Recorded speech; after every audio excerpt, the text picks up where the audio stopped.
Hi friends, இப்போ Pandya stores பார்க்க போகிறோம். பாண்டிய ஸ்டோர்ஸில் எடுத்தோன்னே இரிட்டேட்டிங் ஆயிஸை காமிக்கிறாங்களேன்னு பார்க்குறோம். யாருன்னு பார்க்குறீங்களா? யார்? நம்ம தங்கமயில் தானேங்க. மாமா வந்து எல்லாம் பேசுனது ஓகே, ஏன் பாப்கார்னை மீதி வச்சா, ஏன் ஜூஸை மீதி வச்சேன்னு சொல்கிறாங்க. அவர் உழைப்பாளிமா, அவர் அப்படி தான்மா பேசுவார். உனக்கு என்னம்மா, அவர் உழைச்ச காசில் 1500 போகுதுன்னா கஷ்டப்பட்டு தானே செய்வார் அப்படிங்கிற மாதிரி ஆயிடுச்சு. எங்கள் குடும்பத்துக்கு இது ரொம்ப பெருசு தங்கமயில், இதெல்லாம் நீ எதிர்பார்க்காத தங்கமயில்னு சொல்லி அட்வைஸை போட்டார் நம்ம சரவணனே. பொசுக்குன்னு இப்படி எதிர்பார்ப்பா, இவரு இப்படி பேசுவார்னு அவங்க எதிர்பார்க்கல. இதெல்லாம் ஒரு பக்கம் இருக்க, இன்னொரு பக்கம் வந்து நம்ம மீனா ரூமுக்கு போயிட்டாங்க. போனதுக்கப்புறமா வீட்டுக்கு அப்பாடா கால் வலிக்குதுன்னு சொல்லிட்டு கால் நீட்டி போட்டு உட்கார காலமிக்கிறவர் நம்ம செந்தில் இப்படி ஒரு புருஷன் கிடைக்க நீ கொடுத்து வச்சிருக்குமான்னு ஒரு அட்வைஸை போட்டாச்சு. அதுக்கப்புறம் பார்த்தீங்கன்னா வீட்டுக்கு ஃபோன் பண்ணால் ரொம்ப நேரம் பேசிட்டு இருக்காங்க. ஐயோ, இங்கே வந்த இடத்துல ஏன் அப்படி பேசுகிறீங்க அப்படிங்கிற மாதிரி ஆச்சு. அதுக்கப்புறம் விடுங்க சாமி அப்படின்னு சொல்லிட்டு வச்சுட்டாங்க.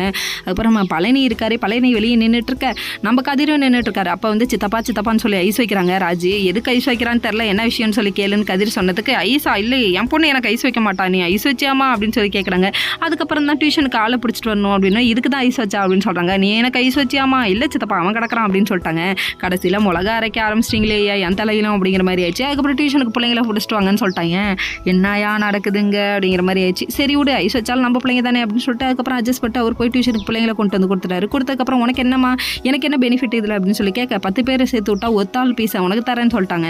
வேற லெவல்ப்பா அப்படிங்கிற மாதிரி ஆயிடுச்சு. ஐயோ, இவ சொன்னதை நிறைவேற்றாளா, டியூஷனுக்கு ஆளையும் பிடிச்சிட்டு வந்துட்டாலே அப்படிங்கிற மாதிரி ஆயிடுச்சு. அதுக்கப்புறம் ராஜு இருந்துட்டு டியூஷனுக்கு ஆள் பிடிச்சிட்டு வரதெல்லாம் ஓகேம்மா, ஆனால் எங்கள் அப்பா ஒத்துக்கணுமான்னு சொல்லிட்டு கதிர் சொல்ல, இந்த அட்வைஸ்லாம் வேணாம்னா நடத்தணும்னு முடிவு பண்ணதான் அவ்வளோதான், யாரும் என்னால் எதுவும் பண்ண முடியாது அப்படின்னு சொல்லிட்டு அவங்க ஒரு பக்கம் சொல்ல ஆரம்பிச்சாங்க. சொன்னதுக்கப்புறம் நம்ம தங்கமயில் எங்கே எழுத்து விட்ருவாங்களும் பயம் அவங்களுக்கு. ஓகே.